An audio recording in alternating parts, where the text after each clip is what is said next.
కేవలం డిగ్రీ మాత్రమే కాదు, రేపటి లీడర్స్ ని తయారు చేసే వరల్డ్ క్లాస్ ఎడ్యుకేషన్. టాప్ కంపెనీలో ప్లేస్మెంట్స్ అండ్ బ్రైట్ ఫ్యూచర్ కోసం రా యూనివర్సిటీని ఎంచుకోండి. ప్రభుజీ, ఎలాగో కార్తీక మాసం కదా, ప్రతి ఒక్కరు కూడా అసలు ఎప్పుడు పూజ చేయని వాళ్ళు కూడా ఈ మాసంలో ఆధ్యాత్మికంగా చాలా దగ్గరగా ఉంటారు. ఆలయాలకు వెళ్ళటం కానీ, ఇంట్లో నిత్య దీపారాధనలు కానీ.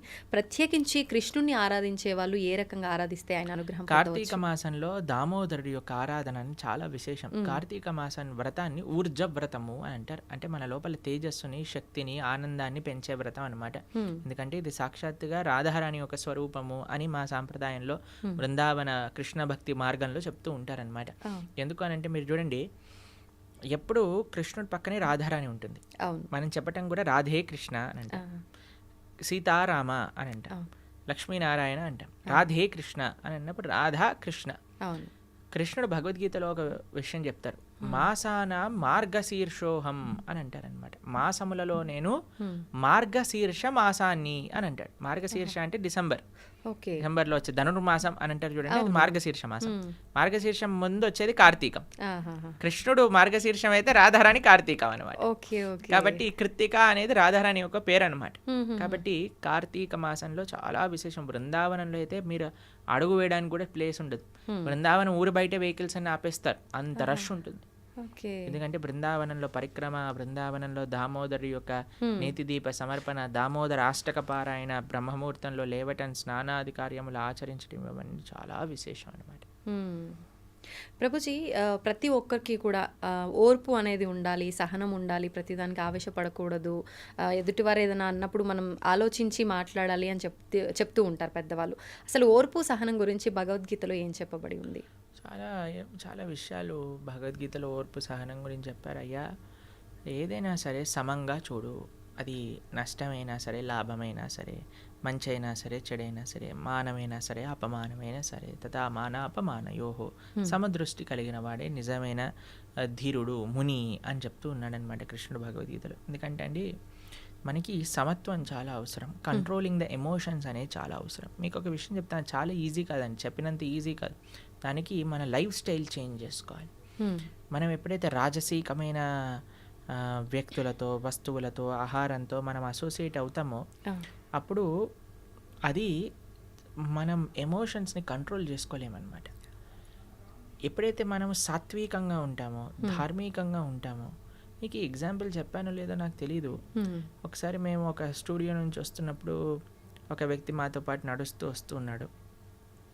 వస్తున్నప్పుడు ఒక ఆయన పరిగెత్తుకుంటూ ఫాస్ట్గా నడిచేసరికి ఈ వ్యక్తిని భుజాలపైన ఇలా డాష్ అయిందనమాట. కింద పడిపోయి లేసాడనమాట. లేసేసి నా దగ్గరికి వచ్చి, ప్రభుజీ నేను, అప్పుడు ఆయన మాల వేసుకున్నాడు. అయితే ఆయన చెప్పాడు, ప్రభుజీ నేను మాత్రం మాల వేసుకొని ఉంటే వీడు ముక్కు పలిగేది అని అన్నాడు అనమాట. అయితే అన్న, చాలా మంచివాడు అయ్యా, నువ్వు సంవత్సరం పాటు మాల వేసుకొని ఉండు, ఎంతమంది ముక్కులు రక్షింపబడతాయి నువ్వు మాలలో. ఎందుకంటే ఆయన ఏమనుకున్నాడు, అరే నేను ఇప్పుడు మాల వేసుకున్నా, బొట్టు పెట్టుకున్నా, ఇలాంటి వస్త్రాలు వేసుకున్నా, కాబట్టి నేను అనవసరంగా కోపం తెచ్చుకోకూడదు అనే ఒక భావన మనసు లోపల ఉంది. అదే మాల లేకపోయింటే వాడు ముక్కు పలిగిపోయేది, పెద్ద యుద్ధం అక్కడ. అందుకే ఆధ్యాత్మిక భావన ఎందుకు మనకు కావాలి, ఎందుకు మనం బొట్టు పెట్టుకోవాలి, ఎందుకు మనం మాల వేసుకోవాలి, ఎందుకు మనం సాంప్రదాయంగా ఉండాలంటే, ఎప్పుడైతే మనం ఇవన్నీ ఎక్స్టర్నల్ థింగ్స్, చాలామంది అంటారు ఎందుకు ఇవన్నీ అవసరం లేదు, ఇదంతా షో ఆఫ్ అంటారు. కాదండి, ఇలా వేసుకున్న వాళ్ళ వల్ల చాలామంది ముక్కులు కాపాడబడుతున్నాయి, చాలామంది బ్రతికి ఆనందంగా ఉంది. ఎందుకంటే మనిషి అంటే ఎమోషనల్ కదా, వెంటనే యాక్ట్ చేయాలనిపిస్తుంది. కానీ ఆధ్యాత్మికత ఏం చేస్తుందో తెలుసా అండి, ఆ మనిషిని ఆలోచింపజేస్తుంది. ఇప్పుడు చూడండి, ఆ వ్యక్తి నడుస్తున్నాడు, వీడు ఏదో త్వరలో ఉన్నాడు కాబట్టి వీడిని డాష్ ఇచ్చి వీడి కింద పడిపోయాడు. వాడి తప్పేమన్నా ఉందా? ఇంటెన్షనల్గా కాదు, ఎవరు చెయ్యరు. కాబట్టి జీవితంలో చాలా ఇలాంటివి ఉంటాయండి. మనం ఆలోచించాం, కానీ ఎవరైతే ఆధ్యాత్మికంగా ఉన్నారో వాళ్ళు ఆలోచిస్తారు. ఆలోచించినప్పుడు ఒక క్షణం ఆగుతారు, ఆగినప్పుడు పరిశీలన చేస్తారు. ఇది మంచిది కాదు అని అనిపిస్తుంది, కానీ ఏమో చూద్దాం, కొన్ని రోజుల తర్వాత మంచి అనిపిస్తుంది. మీకు ఈ కథ చెప్పుంటాను కదా, నేను గుర్రం కథ చెప్పానా మీకు ఒకసారి? లేదు ప్రభుజీ. ఒక ఆయన ఒక గుర్రం కొనుక్కుంటాడు, డబ్బులన్నీ ఇన్వెస్ట్మెంట్ చేసేసి గుర్రం కొనుక్కుంటాడు అనమాట. గుర్రం కొనుక్కుంటే పక్కింట్లో వాళ్ళందరూ వచ్చారే, ఎంత బాగుంది, నువ్వు గుర్రం కొనుక్కున్నావు, ఎంత బాగైంది నీకు అని అంటారు. సరే అని ఆయన అంటాడు, ఏది మంచో ఏది చెడో ఎవరికి తెలుస్తుంది, భగవంతుడికి తెలుస్తుంది కదా. నెక్స్ట్ కొన్ని రోజుల తర్వాత ఈ గుర్రం పారిపోతుంది ఇంట్లోంచి. అందరూ వచ్చి అంటారు, అయ్యో ఎంత చెడైందయ్యా నీకు, గుర్రం పారిపోయింది, నువ్వు డబ్బులన్నీ ఆ గుర్రం పైన ఇన్వెస్ట్ చేసావు, అది వెళ్ళిపోయింది. ఓ 10 రోజుల తర్వాత ఈ గుర్రం 10 గుర్రాలని పట్టుకొస్తుంది అనమాట ఇక్కడికి మళ్ళీ వాళ్ళ ఇంటికే. పట్టుకోగానే అబ్బో ఎంత ఆశ్చర్యం, ఎంత మంచిదైంది, నీకు 10 గుర్రాలు పట్టుకొచ్చింది, 10 గుర్రాలు పట్టుకొచ్చిందంట. కొన్ని రోజులకి ఆ పిల్లవాడు ఇలా హార్స్ రైడింగ్ చేస్తూ కింద పడిపోయి కాలు ఇరిగిపోయింది వాళ్ళ పిల్లవాడి. అందరూ వచ్చి అయ్యో చూసావా ఎంత అన్యాయం జరిగింది నీకు, మీ పిల్లవాడు కాలు పోయింది. ఓ 10 రోజులకి ఆ రాజ్యం పైన యుద్ధం ప్రకటించారనమాట. రాజు అన్నారు, ఎవరైతే 18 ఏళ్ళు పైన ఉన్నారో అందరు పిల్లలు వెళ్ళాల్సిందే, మగ పిల్లలందరూ యుద్ధానికి. అందరిని పట్టుకెళ్ళారు, వీడిని పట్టుకెళ్ళలేదు, ఎందుకంటే వీడి కాలు ఇరిగిపోయింది కాబట్టి. యుద్ధంకి వెళ్ళిన వాళ్ళందరూ చనిపోయారు, వీడు మాత్రం బతుకున్నాడు. ఇప్పుడు చెప్పండి, ఏది మంచి ఏది చెడు ఎలా చెప్తామండి? సమయమే నిర్ధారిస్తుంది, మన కోపిక కావాలంతే. ఈ నమ్మకం ఉండాలి, పరమాత్మ నాకు ఏది చేసినా మంచిగా చేస్తాడు. ఇప్పుడు ఆ తల్లి వచ్చింది అనుకోండి, మీరు ఆడుకుంటున్నారు, రేపు ప్రొద్దున ఎగ్జామ్ ఉంది, ఎంత మీరు ఏది చేసినా సరే ఫోన్ కానీ ఆ ఆట కానీ తీసేసి లోపలికి ఇంకో కావాలంటే ఒక చెంప మీద పీకైనా సరే నేను చదివిస్తుంది. అప్పుడు మనం మా అమ్మ అంత రాక్షసి ఇంకొకటి ఎవ్వరు లేరు, మా అమ్మ నా విలన్ అని అనుకుంటాం. కానీ నిజంగా అమ్మ విలనా? కాదు కదా, కాదు, మన పాగు కోసం. అది ఎప్పుడు తెలుస్తుంది? నువ్వు పెద్దగా అయ్యాక తెలుస్తుంది. నీకు ఈ సమయంలో అది చెడు అనిపిస్తుందేమో, అది ఆ వస్తువు తప్పు కాదు, ఆ వ్యక్తి తప్పు కాదు, ఆ సిచ్యువేషన్ తప్పు కాదు, నీ పరిమితి, నీ మెచ్యూరిటీ లేదు ఇక్కడ. నువ్వు పెరుగు, అప్పుడు నీకు తెలుస్తుంది ఏది మంచిది. పరమాత్మ ఎవరికీ చెడు చేయరు, ఇది గుర్తుపెట్టుకో. ప్రభుజీ, ఇందాక మీరు చెప్పినట్టుగా అతను మాల్లో ఉన్నాడు కాబట్టి బతికిపోయాడు అని అంటే, నిజంగా అంటే మనం ఒక దీక్షలో ఉన్నన్ని రోజు పర్మనెంట్ మాల కానీ ఎప్పుడు ఆలోచించవచ్చు, అరే స్వామి నీకు ఇది నచ్చుతుందా, నేను మాట్లాడే మాట నచ్చుతుందా, నేను చేసే పని నచ్చుతుందా, నేను జాగ్రత్తగా మాట్లాడాలి. అందుకే ఆధ్యాత్మిక భావన అనేది, ఈ స్పిరిచువాలిటీ ఏం చేస్తుంది అడిగితే ఇదే చేస్తుందండి, మనిషిని మారుస్తుంది తప్పకుండా. నేను దీన్ని 100కి 1,000,000 రెట్లు గ్యారంటీతో చెప్పగలను. అంటే మనం ఆచరించాలి అనుకున్న ఈ బంధాలు, బంధుత్వాలు, ఈ కుటుంబము, ఈ రెస్పాన్సిబిలిటీస్ మధ్య అంత ఫోకస్ చేయలేకపోతున్నారేమో అనిపిస్తుంది Prabhuji. It is just an excuse. మనసు ఉంటే మార్గం ఉంటుంది. నాకు జస్ట్ ఆ సంకల్పం రావాలి. సంకల్పం అనేది అన్నిటికంటే గొప్ప శక్తి, తెలిసిన మీకు. ఆ సంకల్పం ఉందనుకోండి, ఆ డిటర్మినేషన్ ఉందనుకోండి, పరమాత్మ దేనైనా మార్చేయచ్చు. ఎందుకండి ఇప్పుడు అనవసరమైన కోరికలనే మనం అంత మొండిగా సాధించుకున్నప్పుడు, స్వామి నేను ఒక మంచి ధార్మికంగా ధర్మ మార్గంలో నడవాలి అని అనుకుంటే కృష్ణుడు బ్లెస్ చేయలేడా అండి? ఎందుకు చేయలేడు? చేస్తాడు, మనకు ఆ సంకల్పం లేదంతే. ప్రభుజీ, ఇప్పుడు అంటే దీన్ని బట్టి మనిషికి ఓర్పు అనేది ఖచ్చితంగా ముఖ్యం. అయితే రకరకాలుగా జరిగేవి చూస్తున్నాం సమాజంలో, ఇప్పుడున్న ప్రస్తుత సమాజంలో. అటువంటి సమయంలో మన కళ్ళ ముందు చెడు జరుగుతున్నా కూడా అంటే మనం కాలమే దానికి ఒక ఆన్సర్ ఇస్తుంది అని మనం సైలెంట్గా ఓర్పుతో ఉండాలంటారా, ఎదురు తిరగొచ్చు అంటారా? దీని గురించి ఏం చెప్తారు? ఓర్పు, ఓపిక మన సొంత విషయంలో ఓడిపడాలి, కానీ ధర్మం విషయంలో ఓర్పు ఉండకూడదు. ఓర్పు ఉండకూడదు అంటే కత్తి తీసి వేరేవని వేసేస్తా కాదండి. నీకు కృష్ణుడు ఆ సేవ ఇచ్చాడా? అర్జునుడికి చెప్పాడు, మా మనుస్మర యుద్ధచ, నన్ను గుర్తుపెట్టుకుని యుద్ధం చేయి. నీకు చెప్పారా? నీకు చెప్తే అంటే మనకి చెప్తే, మనకి మన గురువులు చెప్తే, అరే నువ్వు ఈ విధంగా ధర్మ పరీక్షణ చేయి, ఈ విధంగా ధర్మ పరిరక్షణ చేయి. ధర్మో రక్షతి రక్షిత. దీన్ని ఒక్కొక్కళ్ళకి ఒక్కొక్క విధంగా అన్వయం ఉంటుంది. అన్నిటికంటే ముఖ్యమైనది ఏంటో తెలుసా అండి? ధర్మాన్ని రక్షించుకోవటం అంటే ధర్మాన్ని ఆచరించటం, ధర్మాన్ని తెలుసుకోవటం, ధర్మాన్ని ఆచరింప చేయటం. తల్లిదండ్రులు ధర్మాన్ని తెలుసుకొని పిల్లలకి ధర్మాన్ని చెప్పడం, పిల్లలు ధర్మాన్ని ఆచరిస్తే ఇది ఒక విధంగా ధర్మ పోరాటం. అందరు కూడా నేను కత్తి పట్టుకుంటాను అని అంటే అసాధ్యం అండి. కొంతమందికి ఆ సేవ ఉంది, ఎవరికి ఆ సేవ ఉందో వాళ్ళకి తెలుసు, వాళ్ళ ఆ సేవ అలా చేయాలి. కొంతమందికి శాస్త్రాధ్యాయన ధర్మ పరిరక్షణ, అది నువ్వు చేయి. కొంతమందికి ధర్మాన్ని వినటం, ధర్మాన్ని ఆచరించటం, అది నీ ధర్మ పరీక్ష, నువ్వు అది చేయి. కాబట్టి ఒక్కొక్కళ్ళ నేచర్ బట్టి, ఒక్కొక్కళ్ళ ఇంక్లినేషన్ బట్టి ఆ విధంగా గురువుల యొక్క అనుగ్రహంతో మనం సేవ చేయాలి. అంతేకాని మనంతటా మనం నేను ఇచ్చేస్తా అది చేస్తా అని అనుకోకూడదు. ప్రభుజీ, మానవులందరూ కూడా ఖచ్చితంగా భగవత్ ఆరాధనలో ఉండటమే ముఖ్యం. మనుష్య జన్మ వచ్చిందే దానికోసం కదండి. మనుష్య జన్మ వచ్చింది ఎందుకు అని అంటే మనం భగవంతుడిని సేవించి భగవంతుని తెలుసుకొని భగవంతుని చేరడానికి వచ్చింది. కాబట్టి మనిషి భగవదారాధన చేయలేదనుకోండి, ఇంకా మనిషి జీవితం వచ్చి వేస్ట్ కదండి. ఇప్పుడు చూడండి, ఒకళ్ళకి చాలా కష్టపడి ఐఐటి ఖరగ్పూర్లో వచ్చింది సీట్. వాడు వచ్చాక నేను క్యాంటీన్కి వెళ్తాను, నేను సినిమాకి వెళ్తాను, నేను అక్కడికి వెళ్తే ఒరే ఇంత కష్టపడి ఐఐటికి వచ్చిందిరా, చదువుకోరా అని చెప్తా. అంతే కదండి, అవునా కదా? కాబట్టి ఐఐటీలో సీట్ వచ్చినప్పుడు ఏం చేయాలి? వాడు చాలా జాగ్రత్త చదువుకోవాలి. ఎందుకంటే దానికి ఉన్న అస్తిత్వమే అది. అంతే. మనుష్య జన్మకుండే అస్తిత్వమే భగవంతుని తెలుసుకోవటం. దాతో బ్రహ్మ జిజ్ఞాస. భగవంతుడు బ్రహ్మమెవరు, భగవంతుడు ఎవరు తెలుసుకొని ఆ భగవంతుని సేవించడమే మనుష్య జన్మ యొక్క సార్థకం చేసుకున్నట్టు. కాబట్టి మనిషి ఆ పని చేయకపోతే ఇంకా పశువు జన్మ వచ్చినా మేలండి, మనిషి జన్మ వచ్చి కానీ ఇది చేయకపోతే అది. ప్రభుజీ, కృష్ణుడు ద్వాపర యుగంలో మానవ జన్మ తీసుకున్నారు కదా, మరి ఆయన కూడా అప్పుడు భగవతారాధన చేశారు? మానవ జన్మ తీసుకోలేదండి. కృష్ణుడు మనిషిగా పుట్టలేదు. కృష్ణుడు దేవకీ దేవి యొక్క గర్భం నుంచి ఉదయించాడు, సూర్యుడు ఉదయించినట్టు. వసుదేవుడి యొక్క హృదయంకి వచ్చి దేవకీ దేవి యొక్క హృదయంకి వెళ్ళి దేవకీ హృదయం నుంచి దేవకీ గర్భం నుంచి ప్రకాశితమయ్యారు చతుర్భుజ రూపంతో. మనిషిలా పుట్టాడంటే ఏడుస్తూ పుట్టాడండి. కృష్ణుడు పుట్టినప్పుడు శంఖచక్ర గదా పద్మాలు పట్టుకొని, అమ్మ నువ్వు పూర్ణజన్మలో ఇది, నాన్న నువ్వు ఇది, నన్ను తీసుకెళ్లి గోకులంలో దింపేయండి. ఇది మనిషా అండి? మనిషి చేస్తాడా ఇలా? కానీ ఆయన భగవంతుడి మానవ జన్మ కాదు. ఎలా అండి? ఆ రోజుల్లో పూతన రాక్షసు చంపే, తృణావర్తిని చంపే, శకటాసుర, కేసి, హరిష్టాసుర, ప్రలంబాసుర, ఆ సుల్నందని చంపేసి గోవర్ధన అని ఎత్తేసి ఫారెస్ట్ పైన మింగేసి మనిషి చేయగలుగుతాడా? అంటే మానవ రూపంలో కృష్ణ పరమాత్మ మానవ రూపంలో కూడా కాదు. కందర్ప కోటి కమనీయ విశేష శోభం. 1000 మంది కందర్పులు వచ్చినా సరే ఆయన ముందు కళ్ళు తిరిగి పందిపోయి అంత అందం కలిగిన వాడు శ్రీకృష్ణ భగవానుడు. కందర్పులు అంటే, కందర్ప అంటే కామదేవుడు, ఓకే, మన్మధుడు. కందర్ప కోటి కమనీయ విశేష శోభ అంటే కోట్ల మంది కందర్పులు కూడా ఆయన ముందు ఒక కాకరోజులా ఉంటారనమాట కృష్ణుడు. అంత సౌందర్యం, అంత శక్తి, అంత వీర్యం, అంత తేజస్సు, అంత జ్ఞానం కలిగిన వాడు శ్రీకృష్ణ పరమాత్మ. అయినా సరే మీరు అడిగిన క్వశ్చన్ చెప్తాను.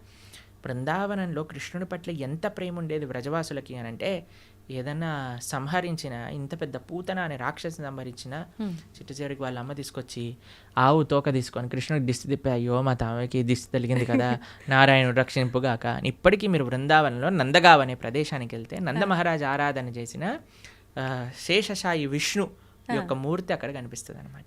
ఆ శేషశాయి విష్ణు యొక్క మూర్తిని నంద మహారాజ్ ప్రతి నిత్యము ఆరాధన చేస్తూ ఉండేవారు.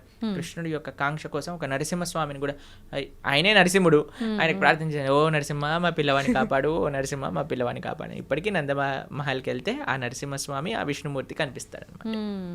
ప్రభుజీ, కృష్ణుడు లీలల విషయానికి వస్తే రకరకాల లీలలు, అంటే ఆయన ఒక పర్పస్ మీద అక్కడ జన్మ తీసుకున్నా, అక్కడ ఉన్నా కూడా ఈ లీలలన్నీ ఎందుకు అంటే మనకి ఏం తెలియజేయడం కోసం చూపించారు? కోసం ఈ లీలలు చేసింది. ఆయనకి పాపం ఆయన చాలా పనులున్నా అన్న వదిలిపెట్టేసుకొని ఇక్కడికి వచ్చాడు. ఎందుకోసము అని అంటే, ఇప్పుడు చూడండి మన పరమాత్మకి ఎంత, చాలామంది అడుగుతారు, ఏంటి మీ దేవుడికి ఇన్ని లీలలేంటి, అవతారాలేంటి, మా దేవుడు మాత్రం ఎక్కడో పైన స్వర్గానికి అక్కడ ఉంటాడు, అక్కడ నుంచి అన్ని చూసుకుంటాడు. ఇప్పుడు చూడండి ఒక వ్యక్తి ఉన్నారు, ఆయన ఇప్పుడు మీకే చెప్తానండి. మనము ఒక సుడిగుండంలో ఒక వ్యక్తి పోతున్నాడు అనుకోండి, కాపాడండి కాపాడండి కాపాడండి అని నడుస్తాం. కానీ మనం వెళ్తామా, వదిలేయండి, ఏదైనా తాడుందా అని ఎత్తుకుతాం. తాడేస్తాను అనుకోండి, తాడేస్తే నేను సేఫ్గా ఉండాలి, వాడు సేఫ్గా ఉండాలి. ఎందుకంటే వాడికి మనకి పెద్ద సంబంధం లేదు కాబట్టి ఏం పర్వాలేదు.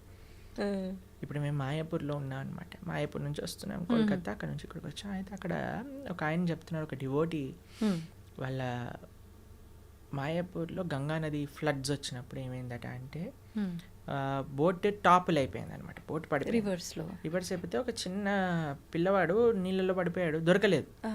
అయితే ఆ పిల్లవాడు పొయ్యాడు, నీళ్ళలో పడిపోయిన మరుక్షణమే వాళ్ళ అమ్మకి హార్ట్ అటాక్ వచ్చి ఆవిడ కూడా పోయింది అనమాట. నా పిల్లవాడు పోయాడు అనే షాక్లో.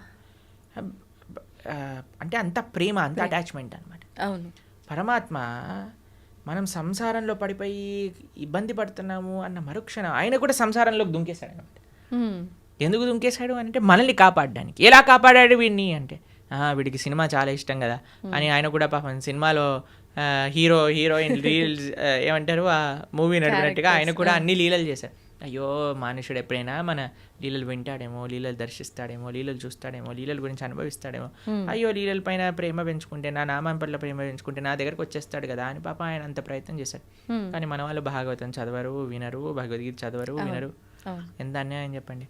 స్వామి మన కోసం అంత కష్టపడుతున్నప్పుడు మనం ఎంత కష్టపడాలి స్వామి కోసం? అది ప్రభుజీ, అందరూ అంటే మనం ఎవరైతే ఉన్నామో ప్రతి ఒక్కరు కూడా నా బిడ్డలే అని చెప్పి భగవంతుడు అంటుంటారు. అయితే మరి కొంతమంది ఏమో మంచి మార్గంలో వెళ్తుంటారు, కొంతమంది చెడు మార్గంలో వెళ్తుంటారు. అందరము ఆయన బిడ్డలే అయినప్పుడు ఆ మార్గంలో వెళ్ళే వాళ్ళని మంచి మార్గంలోకి తీసుకొచ్చే ప్రయత్నం భగవంతుడు ఎందుకు చేయట్లేదు అంటారు? కదండి, ఇంటర్వ్యూ అదే మార్గం. కానీ అందరూ మారట్లేదుగా ప్రభుజీ, కొంతమందిలో మార్పు వస్తుంది. అదే అంటున్నా, పరమాత్మ ఆయన ప్రయత్నం చేస్తున్నా. ఇప్పుడు గుర్రాన్ని చెరువు వరకు తీసుకెళ్ళొచ్చు కానీ నీళ్ళు దాయించలేం కదండి. అవును అవును పడుకున్నవాడిని లేపచ్చు కానీ పడుకున్నట్టు నటిస్తున్నవాడిని లేపలేం కదండి. కరెక్ట్. పరమాత్మ ఆయన వైపు నుంచి ఆయన ప్రయత్నం చేస్తున్నారు. Hmm. ఆ పరమాత్మ చేసే ఇప్పుడు చూడండి, ఈ వీడియో ఎవరి దగ్గర వచ్చింది అనుకోండి, బై మిస్టేక్ రావట్లేదండి. పరమాత్మ మన గురించి ఆలోచించాడు కాబట్టి ఏదో ఒక రూపంలో పంపిస్తూ ఉంటాడు. Hmm. భక్తుల్ని మన దగ్గర పంపించేదే స్వామి అనుగ్రహిస్తే కానీ పంపించడండి. Ah.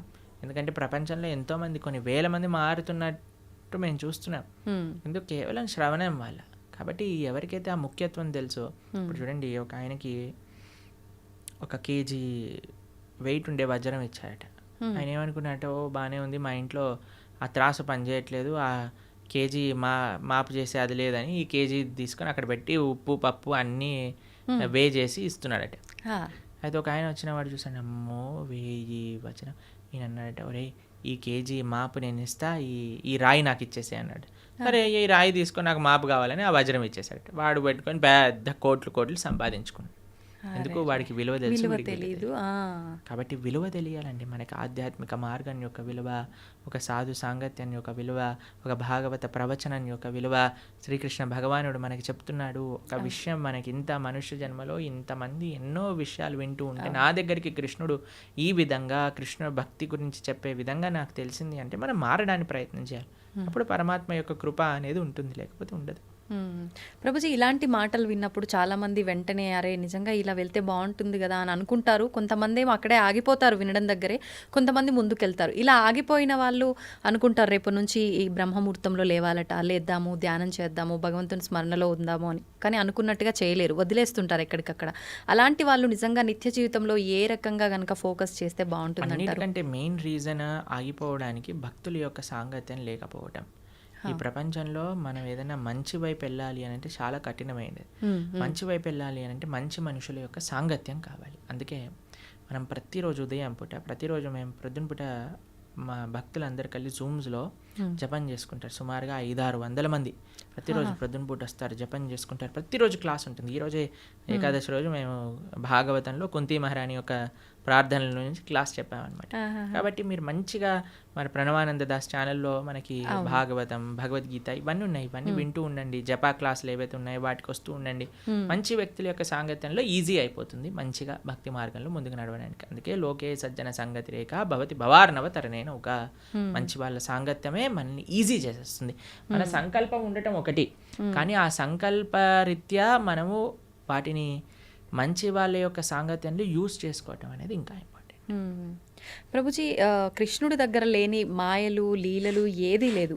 అయితే గాంధారి శాపం నుంచి నందవంశాన్ని ఎందుకు కాపాడలేకపోయారు? అసలు గాంధారి శాపం కృష్ణుడి పైన ఏం పంచేయలేదు, తెలుసా మీకు ఆ విషయం? అవునా ప్రభుజీ? గాంధారి శాపం వల్ల కృష్ణుడికి ఏం అవ్వలేదు. చూడండి, సూర్యుడి పైన నేను ఒక దీపావళి రాకెట్ ఇడిచి పెడతాను అన్నాను అనుకోండి, సూర్యుడికి ఏమైనా నష్టం అవుతుందండి? దీపావళి రాకెట్ సూర్యుడిని ఏమైనా చేయగలుగుతుందా? అసలే ఒక వ్యక్తి, ఒక చిన్న పిల్లవాడు అనుకున్నాడు, ఇప్పుడు చూడు ఈ రాకెట్ని సూర్యుడి పైన వేస్తున్నా నేను, జుమ్ అని వేసాడు అనుకో, అది వెళ్ళి ఢామ్ అని అంటుంది, చూసావా సూర్యుడికి అయింది చూసావా అని. అది వాడి మూర్ఖత్వం. అంతే అంతే.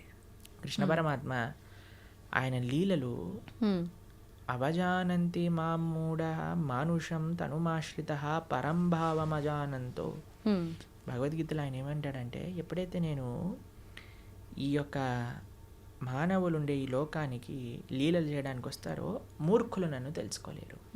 అవజానంతి మామూఢ మానుషం తనుమాశ్రిత పరంభావమజానంతో, నా యొక్క పరతత్వాన్ని తెలుసుకోలేరు. ఎందుకంటే అనిపిస్తుంది కదా, అరే కృష్ణుడు ఇక్కడే మనతో పాటు మన లాగానే నడుస్తున్నారు, అది ఇదే. కాబట్టి గాంధారి పెట్టిన శాపం వల్ల కృష్ణుడు అవతార స్వీకారం నుంచి అవతార పరిసమాప్తి చేసేంతవరకు ఏమేం చేయాలో ఆయనకు క్రిస్టల్ క్లియర్ స్కెచ్ చేసుకొని వచ్చారనమాట. ఇప్పుడు చూడండి, ఇంకో ఉదాహరణ చెప్తాను. నేను స్కూల్కి వెళ్ళాలని బయటకు వచ్చాను, షూస్ వేసుకున్నా, అన్నీ వేసుకొని బయటికి వెళ్ళాను, బస్సు కోసం వెయిట్ చేస్తున్నా. అంతలోపల పక్కింటి వాళ్ళు కూడా వాళ్ళు బైక్లో వెళ్తారండి స్కూల్కి, వాళ్ళు వెళ్తున్నారు, నిన్ను కూడా దింపేస్తాను అన్నాను అనుకోండి, సరే ఎలా ఉన్నా బస్సు రావడం టైం ఉంది కదా, వీళ్ళు ఎలా వెళ్తున్నారు కదా ఎక్కేసి మనం వెళ్ళిపోయాం. ఇప్పుడు ఆ వ్యక్తి దింపేశాక ఈరోజు నేనే స్కూల్కి తీసుకొచ్చాను, లేకపోతే వాడు రాకపోతుండే అన్నాడు అనుకోండి, ఏమన్నా ఉందా? ఆల్రెడీ స్కూల్కి తయారయ్యాడు, బస్సు కోసం వెయిట్ చేస్తున్నాడు, బస్సు వచ్చే లోపల వెయిట్ చేస్తున్నారు కదా, ఈయన ఎలా వెళ్తున్నాడు కదా అని వెళ్ళాడు, అంతే కదండి. అలానే పరమాత్మ ఈ విధంగా అవతార పరిసమాప్తి జరుగుతుంది, ఈ విధంగా యదువంశం పరలోకానికి వెళ్ళిపోతుంది అని అన్ని ప్లాన్ ఉంది. గాంధారి నువ్వు నశించుగాక, సరేలే ఎలాగనో ప్లాన్లో ఉంది కదా, ఈవిని కూడా స్వీకరిద్దాం, ఈ మాటలు కూడా స్వీకరిద్దాం అని పరమాత్మ స్వీకరించాను. అంతేగాని గాంధారి శాపం వల్లే అయింది, సూర్యుడికి పైన రాకెట్ వేసినట్టు. ఓకే, అది మన మూర్ఖత్వమే అవుతుంది. ఓకే ఓకే ప్రభుజీ, శ్రీకృష్ణ తులాభారం గురించి తెలుసు కదా, అయితే తులాభారంలో తులసికి చాలా ప్రాముఖ్యత ఉంటుంది. మరి మన నిత్య జీవితంలో మన మనుషులకి తులసి ప్రాధాన్యత ఏంటి ప్రభుజీ? బృందాయే తులసీ దేవ్యాయే ప్రియాయే కేశవస్య చ విష్ణుభక్తి ప్రదే దేవి సత్యవద్దై నమో నమః. శ్రీకృష్ణ ప్రేయసి, శ్రీకృష్ణకి అత్యంత గొప్ప భక్తురాలు తులసి మహారాణి. మనము చాలా జాగ్రత్తగా తులసి మహారాణి యొక్క ఆరాధన చేయాలి. చాలామంది అనుకుంటారు స్త్రీలు ఒక్కలే ఆరాధన చేయాలి, కాదండి. ప్రతి ఒక్కళ్ళు, పురుషుడైనా స్త్రీ అయినా పిల్లవాడైనా పెద్దవాడైనా వృద్ధుడైనా అందరూ తులసి మహారాణికి ప్రదక్షిణ చేయాలి. 4 ప్రదక్షిణలు చేయాలి. నీళ్లు ప్రతిరోజు సమర్పణ చేయాలి. మా ఆలయాల్లో ప్రతిరోజు ప్రొద్దున సాయంత్రం తులసి ఆరాధన జరుగుతుంది. మీరు చూడండి, ఇస్కాన్ టెంపుల్కి వచ్చి ఆ పూజ ఏదైతే భగవంతుడు ఉండే గర్భగృహంలో ఉంటారో అక్కడ తులసీదేవి కూడా ఉంటుంది. తులసీదేవికి వస్త్రాలు వేసి తులసీదేవిని ఆశీర్వదిస్తారు. విగ్రహ రూపంలో కాదు, తులసి కోటకే వస్త్రాలు సమర్పణ చేసి అక్కడ పెడతారనమాట. ఎందుకంటే ఆవిడ సాక్షాత్తుగా కృష్ణుడి యొక్క పరమ భక్తురాలు కాబట్టి. అందుకే కృష్ణుడికి పెట్టే నైవేద్యము, ఏ అభిషేక ద్రవ్యం, నీరు, దేన్నైనా సరే తులసి వేయకుండా సమర్పణ చేయొద్దు భగవంతుడికి. తులసి పెడితేనే స్వామి స్వీకరిస్తారు. తులసి పెట్టిన నైవేద్యం భగవంతుడు స్వీకరించారు, భక్తులు కూడా అలాంటి నైవేద్యాన్ని స్వీకరించారనమాట. కాబట్టి విష్ణు తత్వానికి ఎక్కడైనా సరే నైవేద్యం పెట్టామంటే తులసి పెట్టి మాత్రమే చేయాలి. కాబట్టి ఈ తులసి ఆరాధన ముఖ్యంగా కార్తీక మాసంలో ప్రతి నిత్యం కూడా మనం 3 సార్లు నీళ్లు వేసి 4 సార్లు ప్రదక్షిణ చేయాలి. తులసి మహారాణికి దీపం పెట్టాలి తులసి దగ్గర, తప్పనిసరిగా ప్రతి ఒక్కరు చేయాల్సిన పని. ప్రభుజీ, తులసిలో కూడా 2-3 రకాల తులసులు ఏదైనా పర్వాలేదు. ఓకే, అయితే ముఖ్యమైన పర్వదినాల్లో తప్ప సాయంకాలం సమయంలో దీపారాధన చేయకూడదు తులసి దగ్గర అని చెప్పి అంటుంటారు. ప్రతిరోజు చేయాలి, ప్రొద్దున రాత్రి భగవంతుడి ఆలయంలో, భగవంతుడి యొక్క పూజా మందిరంలో తులసి మహారాణి దగ్గర ప్రొద్దున రాత్రి నిత్యము ప్రతిరోజు చేయాలి దీపారాధన. ఓకే ప్రభుజీ, కృష్ణుడి విషయానికి వస్తే గోపికలతో రాసలీలలు ఆడుతుంటాడు బృందావనంలో అని చెప్పి అంటుంటారు. అయితే దాన్ని తప్పుగా కూడా భావించకూడదు అని అంటుంటారు. మరి కామక్రీడకు క్రీడకు తేడా ఏంటి? అసలు అది కామక్రీడ అని భావించొద్దంటారా? అసలు రాసలీల అంటే ఏంటి, అసలు కామం అంటే ఏంటి, ఇవన్నీ తెలుసుకోవాలి ఫస్ట్. ఇప్పుడు చూడండి, కృష్ణుడు రాసలీల చేసినప్పుడు ఆయన వయసు ఎంతో తెలుసా అండి? 6 సంవత్సరాలు. చిన్నపిల్లడు. 6 సంవత్సరాల పిల్లలు అమ్మాయిలు అబ్బాయిలు అందరూ కలిసి ఆడుకుంటున్నారు అనుకోండి, మీరు ఏమంటారు? దూరం జరుగు, అమ్మాయి దగ్గర ఆడద్దు అని అంటారా మీరు ఎప్పుడైనా? లేదు. మీరు ఎప్పుడైనా అలా చేశారా మీ పిల్లలతో? ఎప్పుడైనా అందరు చిన్న పిల్లలు అందరూ కలిసి ఆడుకుంటున్నారు అనుకోండి, ఎప్పుడైనా డిఫరెన్షియేషన్ చూస్తామని? 6-7 సంవత్సరాల వయసు ఉన్న పిల్లవాడండి రాసక్రీడ జరిగినప్పుడు, తెలుసా మీకు? ఇంకో విషయం చెప్తాను, గోపికలు అంటే ఎవరు? గోపికలు అంటే స్త్రీ, కృష్ణుడు అంటే పురుషుడు కాదండి. కృష్ణుడు యొక్క శక్తియే గోపిక. కృష్ణుడి యొక్క హ్లాదిని శక్తి యొక్క స్వరూపములే గోపికలన్నీ కూడా, శ్రీమతి రాధారాణి కూడా.